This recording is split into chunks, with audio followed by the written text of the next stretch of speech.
नमस्कार।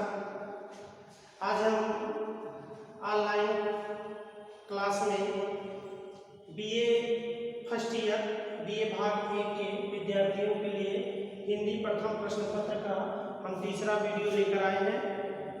आपको बताना चाहेंगे हम इससे पहले वीडियो में हमने परिचय दिया और उसमें आपको संत काव्य की विस्तृत जानकारी दी, जिसमें आपको बीए प्रथम वर्ष में संत काव्य की जो शुरुआत होती है, नामदेव, कबीर, दादू, नानक, मलुकदास, सुंदरदास, रैदास, पंचोदास, गोविंद साहब, अनेक नाम आते हैं। हमने आपको उस वीडियो में भी बताया था कि विद्यार्थियों, आप अपने सहायक पुस्तकों से अध्ययन कीजिए। आपको जो समझ में ना आए उसके विषय में, उसके संदर्भ में आप हमसे कमेंट बॉक्स में भेजिए, हम आपको समझाने का प्रयास करेंगे। हम इसको चिन्हित किए हैं, इसका मतलब है कि भक्तिकाल मध्यकालीन काव्य जिसका समय है संवत 1375 से 1900 विक्रमी तक, इसके अंतर्गत हमें पूरे हिंदी साहित्य का अध्ययन करना है इस पाठ्यक्रम के तहत, जिसमें संत का भक्ति काल आता है। सबसे पहले भक्ति काल मध्यकालीन काल में 2 भाग हैं, आपको हमने पिछले वीडियो में भी बताया था। आज फिर हम पुनरावृत्ति कर देते हैं। इसमें है भक्ति काल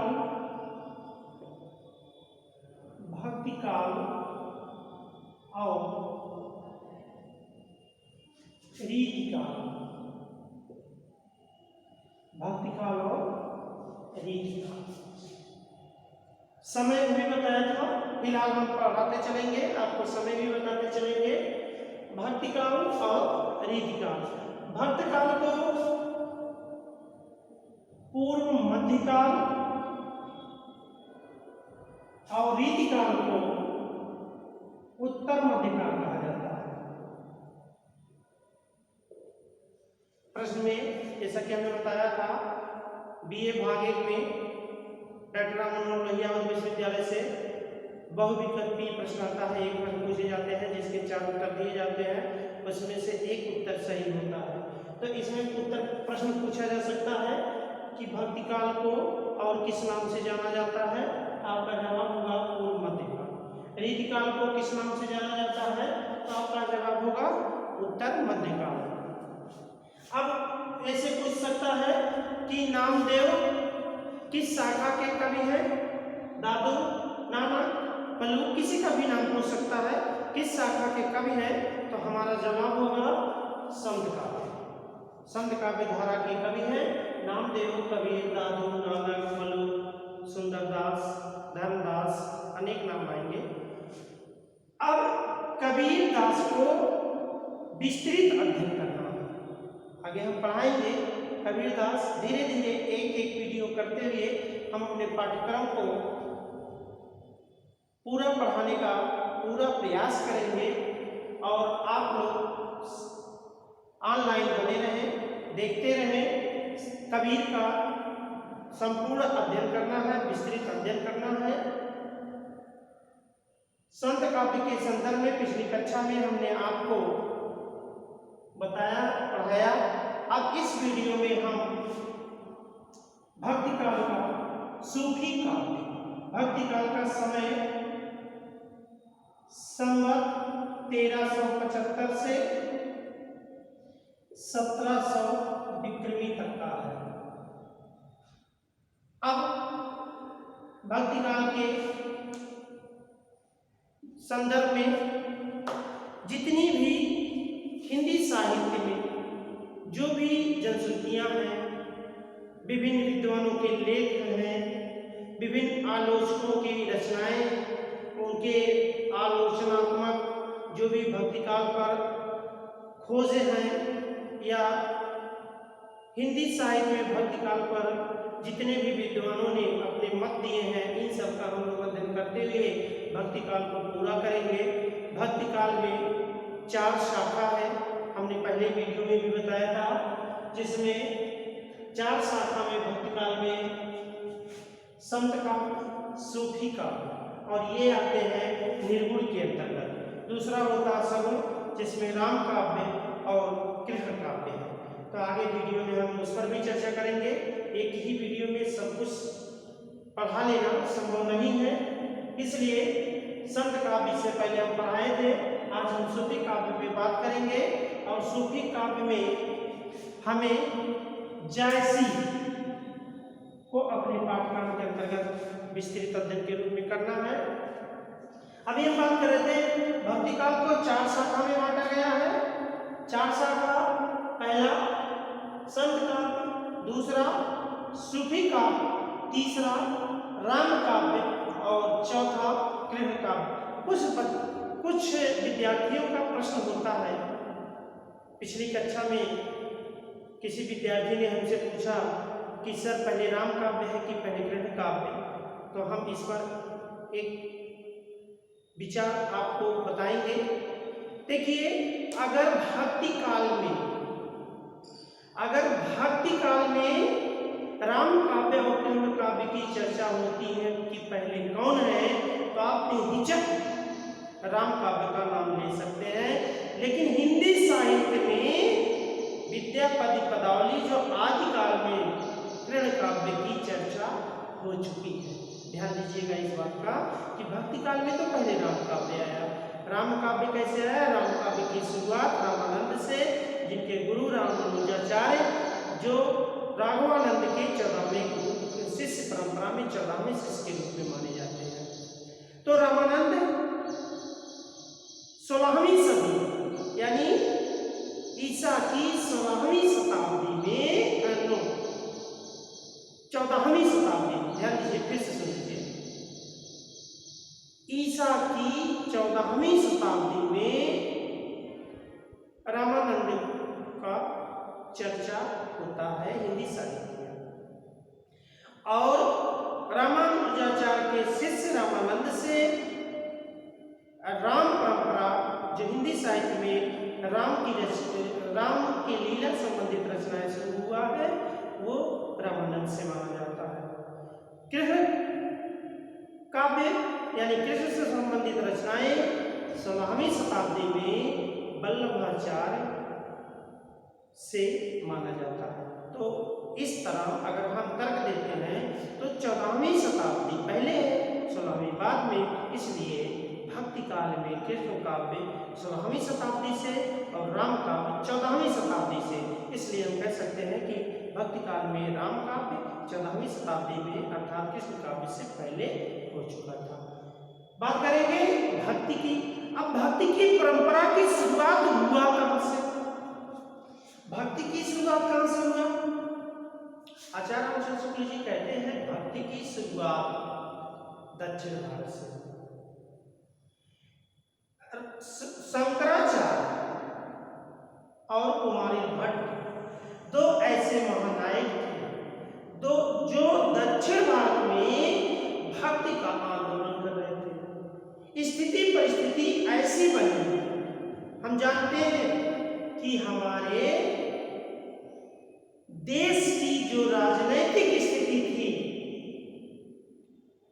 वो इस समय संवत 1375, अगर हम इसे ईस्वी में जानना चाहें तो ईस्वी में जानने के लिए हम 57 वर्ष घटा दें। अगर 75 में से हम 57 घटा देते हैं तो कितना आता है? लगभग 1318 ईस्वी। तो हम मान लेते हैं 1318 नहीं, 1300 से ईस्वी से, 1300 ईस्वी से। तो आप गौर कीजिए, 1300 ईस्वी में इस भारत के भूभाग पर किसकी सत्ता थी? इस्लाम की। किसकी? इस्लाम की। जब इस्लाम की सत्ता था तो भक्ति काल कहां से आया? आचार्य रामचंद्र शुक्ल जी कहते हैं कि भक्ति काल जो आने का अवसर मिला ये इस्लाम धर्म से था। ये कैसे? उन्होंने कहा कि जब हिंदू के सामने उनके ही देवी देवताओं का अपमान किया जाने लगा, उनके मठ मंदिर गिराए जाने लगे, तो उनके सामने भक्त के सिवा और कुछ नहीं रहा, इसलिए भक्तिकाल का उदय हुआ। लेकिन नहीं, आचार्य हजारी प्रसाद द्विवेदी जी इसका खंडन करते हैं, कहते हैं ऐसा इनकलाब नहीं है, अगर इस्लाम ना होता तो भी भक्तिकाल होती। उन्होंने तर्क दिया कि अगर भक्तिकाल इस्लाम के आने से आया तो भक्तिकाल इस्लाम कहाँ है पहले? थोड़ा गौर कीजिए, हम आपको इतिहास में ले जाना चाहेंगे। इस्लाम कहाँ है? इस्लाम आए पहले उत्तर भारत में, इराक ईरान से होते हुए, तो भक्ति इस्लाम आए उत्तर भारत में, तो भक्ति कहाँ शुरू होनी चाहिए थी? उत्तर भारत। लेकिन शंकराचार्य और कुमारी भट्ट ने हिंदी साहित्य का आगाज दक्षिण भारत से किया। इसीलिए हजारी प्रसाद द्विवेदी जी कहते हैं कि ये जो आचार्य रामचंद्र जी कहते हैं ये सही नहीं है। उन्होंने व्यक्त किया कि जब इस्लाम का आगमन उत्तर भारत में हुआ तो भक्ति का भी आगमन उत्तर भारत में होना चाहिए था, न कि दक्षिण भारत में। प्रश्न पूछा जाता है कि भक्ति का शुरुआत कहाँ से हुआ? तो हमारा जवाब होगा दक्षिण भारत से। किसके द्वारा? शंकराचार्य और कुमारी भट्ट के द्वारा। चलिए, वहां पे और भी भक्ति काल में है, नैनार है, आलवार है, अनेक संत भक्त संत हुए जिन्होंने भक्ति का आंदोलन किया, लेकिन उसके नायक के रूप में हम शंकराचार्य और कुमारी भट्ट का नाम लेते हैं। चलिए, इसके बाद भक्ति काल में चार विभाग में संत काव्य, सूफी काव्य, राम भक्ति शाखा, कृष्ण भक्ति शाखा, यानी दो सगुण के और दो निर्गुण के। संत काव्य, सूफी काव्य, निर्गुण काव्य धारा के हैं। ध्यान दीजिएगा, ये पूछा जाता है ये किसके हैं? बोलिए, हाँ बोलिए। निर्गुण काव्य धारा किसके? निर्गुण के, निर्गुण काव्य। और सगुण में चलिए बताएंगे, सगुण में राम काव्य, कृष्ण काव्य। सगुण माने साकार ब्रह्म की उपासना और निर्गुण का मतलब होता है निराकार ब्रह्म की उपासना। चलिए, अब सूफी काव्य की बात आती है तो सूफी काव्य के कवियों में अनेक नाम आते हैं, जैसे असाई। इनकी रचना हंसावली। लिखते चले, फिर लिख लेते हैं, आप नोट्स बना रहे होंगे तो बनाते रहिएगा। हंसावली। आगे है मुल्ला दाऊद। मुल्ला दाऊद का है चंदायन। आगे फिर नाम आता है ईश्वरदास का। ईश्वरदास का है सत्यवती कथा। कुतुबन का है मृगावती। और जायसी का तो बहुत पहले से आप पढ़े। जायसी का जो आप अभी इंटर में पढ़ के आए हो, जायसी का सबसे प्रसिद्ध है पद्मावत। क्या है? पद्मावत। इसको आधा होता है पद्मावत। मंझन का है मधुमालती।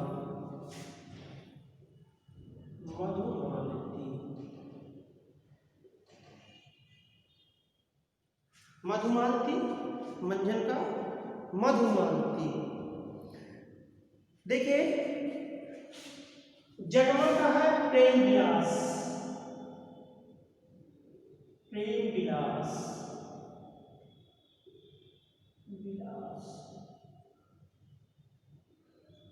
और उस्मान कवि का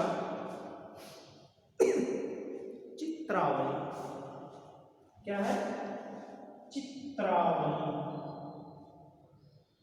प्यारे बच्चों, ध्यान दीजिएगा, हम आपको इनकी एक लिस्ट आपको प्रोवाइड करवाएंगे, क्योंकि परीक्षा ऑब्जेक्टिव होता है, वह विकल्पी होता है। उसमें प्रत्येक प्रश्न पूछा जाता है कि सत्यवती कथा किसकी है, मृगावती रचना किसकी है, पद्मावत किसकी है, मधुमालती किसकी है, प्रेम विलास किसकी है, चित्रावली किसकी है, तो इसके संदर्भ में आपको जानना बहुत जरूरी है।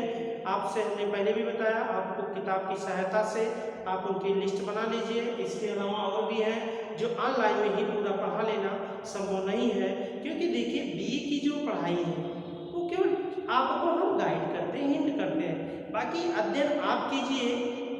तो जितना आप अधिक पढ़ोगे, जितना अच्छा नोट्स बनाओगे, स्वाभाविक रूप से उतना ही सीखोगे।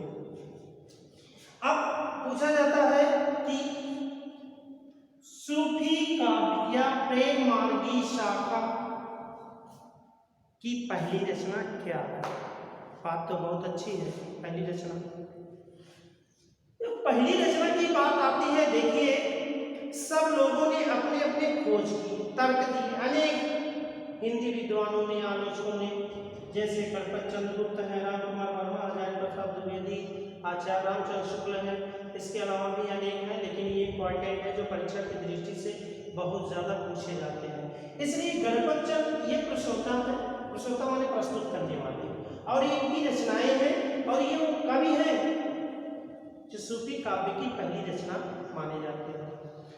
तो गणपत चंद्र गुप्त ने हंसावली, जिसके रचनाकार हैं असाई, गणपत चंद्र गुप्त कहते हैं कि हिंदी साहित्य में सूफी काव्य की पहली रचना हंसावली है और पहले कवि असाई था। परीक्षा में रेफरेंस दे देगा, आप बताएंगे हिंदी साहित्य की गणपत चंद्र गुप्त ने हिंदी साहित्य में सूफी काव्य की पहली रचना किसे माना है? हंसावली, बेहिचक असाई थी। डॉक्टर राम कुमार वर्मा हिंदी साहित्य में सूफी काव्य की पहली रचना या सूफी काव्य के पहले कवि किसको मानते हैं? तो डॉक्टर राम कुमार वर्मा जी चंद्रायन हिंदी में सूफी काव्य की पहली रचना और हिंदी काव्य में सूफी काव्य के पहले कवि मुल्ला दाऊद को मानते हैं। कौन? डॉक्टर राम कुमार वर्मा जी। हजारी प्रसाद द्विवेदी सबसे ज्यादा नीचे लिख दिया हूँ, सबसे ज्यादा ये दोनों पूछे जाते हैं। पूछे तो चारों भी जा सकते हैं और भी पूछे जा सकते हैं, लेकिन जो ज्यादा पूछे जाए, पॉपुलर जिसे कहते हैं, जो लोग ज्यादा चर्चित हैं, उसके बारे में जानना तो बहुत जरूरी है। हजारी प्रसाद द्विवेदी जी सत्यवती कथा को मानते हैं, कथा नहीं लिखा हुआ, आप लिख लीजिएगा, इतना समझिएगा, सत्यवती कथा। और सत्यवती कथा हजारी प्रसाद द्विवेदी जी के अनुसार सूफी काव्य का पहला कवि ईश्वर दास। आचार्य रामचंद्र शुक्ल, मृगावती और आचार्य रामचंद्र शुक्ल के अनुसार हिंदी साहित्य में सूफी काव्य का पहला कवि उत्पन्न। ये वेरी इंपॉर्टेंट है, आप इसे जान लीजिए। ये परीक्षा में बहुत पूछा जाता है, तो इसलिए आप जितना आज की वीडियो में हमने पढ़ाया है, आप इसे गौर से पढ़ेंगे, अध्ययन करेंगे, हम प्रयास करेंगे। इसी के सहारे आप एक नोट्स बनाइए और अपनी किताबों से, पुस्तकों से, कोई निश्चित नहीं है किस प्रकाशन का पुस्तक हो, जितने ज़्यादा आप पढ़ सकते हैं पढ़िए, अध्ययन कीजिए, नहीं समझ में आता हमसे पूछिए। इसी के साथ आज का यह वीडियो यहाँ समाप्त होता है। अगले वीडियो में हम आपके साथ प्रस्तुत होंगे सगुण काव्य धारा।